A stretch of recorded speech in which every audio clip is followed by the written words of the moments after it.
Alors aujourd'hui, pour répondre aux crises de la dette, on convoque des politiques d'austérité. Pierre-Cyril Aucœur, qu'est-ce que l'histoire nous apprend des politiques d'austérité?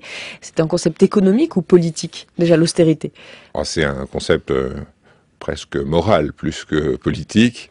Et c'est une chose qu'on observe historiquement à un certain nombre de reprises, c'est qu'effectivement, on invoque des arguments moraux selon lesquels autrefois on disait on a péché, on ne le dit plus de la même manière aujourd'hui, mais le sens est le même, pour justifier le fait d'augmenter les impôts et d'essayer de réduire la dette.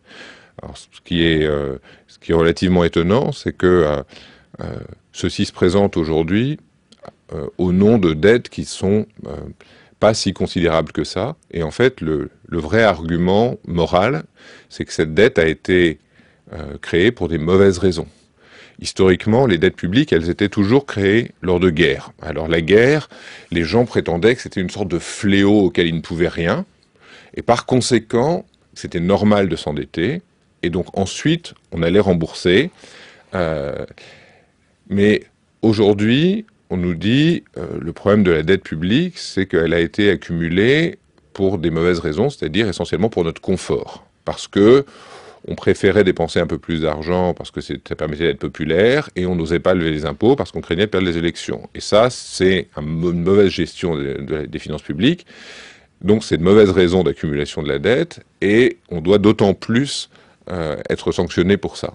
Alors par exemple le Japon aujourd'hui, dont la dette s'élève à 210% du PIB, ça peut nous paraître énorme, mais lui il n'a pas l'air tellement inquiet. Tokyo n'a pas l'air tellement inquiet. Non, il y a un grand nombre d'autres exemples dans l'histoire de dettes très très élevées.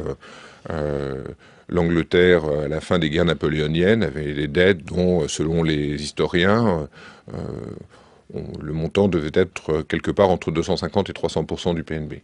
Donc encore beaucoup plus élevé. Cette dette a été remboursée dans une monnaie absolument constante, puisqu'elle était fixée en or, malgré une croissance faible, parce que ça avait beau être la révolution industrielle, c'était des taux de croissance de 1 ou 2% par an, et ça a été remboursé, et évidemment très lentement. Ça a mis à peu près un siècle pour rembourser l'essentiel de cette dette, mais il n'y a jamais eu de vraie crainte sur le remboursement de cette dette.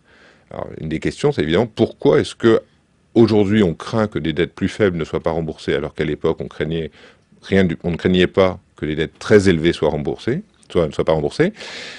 C'est sans doute lié aux formes de l'organisation politique.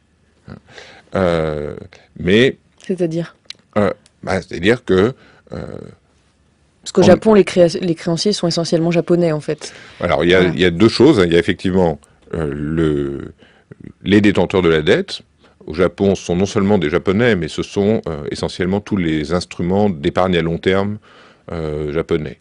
Donc, les gens ont une épargne qui est très largement immobilisée, qui souvent ne peut pas être liquidée.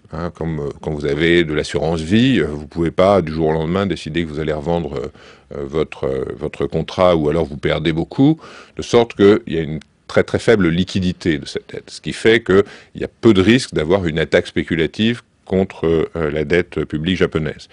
Donc ça, c'est un élément tout à fait important de la stabilité de la dette, des tensions internes et des tensions sur des instruments qui sont fondamentalement stables. Puis il y a une deuxième chose qui est plus politique, qui est: est-ce que les prêteurs sont à peu près les mêmes que les gens qui payent les impôts? C'est-à-dire, est-ce qu'il y a une divergence d'intérêt forte entre les prêteurs et le reste de la population? Et en gros, plus vous avez une société égalitaire, plus les gens qui payent les impôts et les gens qui prêtent au gouvernement sont les mêmes, simplement à des moments différents de leur vie. En gros, il y a des âges auxquels vous accumulez, parce que vous avez des revenus plus élevés que vos dépenses, et puis il y a des âges où c'est l'inverse. Dès lors que à peu près tout le monde est dans cette situation-là, tout le monde vote, et tout le monde a envie que ce système fonctionne de manière équilibrée, parce que personne n'a envie de se dire « Ah, mais quand je serai à la retraite, je vais être ruiné, donc c'est pas la peine d'épargner aujourd'hui ». D'où le décalage en Grèce, par exemple. Alors que dans d'autres situations, si c'est soit des étrangers qui vous prêtent, soit des gens très riches qui prêtent, mais avec des pauvres qui, eux, n'ont pas intérêt à ce que ça fonctionne, on comprend très bien que les pauvres, ils n'ont qu'un intérêt, c'est de faire défaut, c'est de pas payer. Eux, ils vont plus payer d'impôts, et de toute façon, c'est pas eux qui bénéficient du versement des intérêts de cette dette. Voilà. Donc la stabilité politique, c'est-à-dire le lien entre qui sont les prêteurs, qui sont les emprunteurs, est très importante. Et effectivement, plus les inégalités sont fortes, plus on risque d'avoir un écart entre les deux types de population.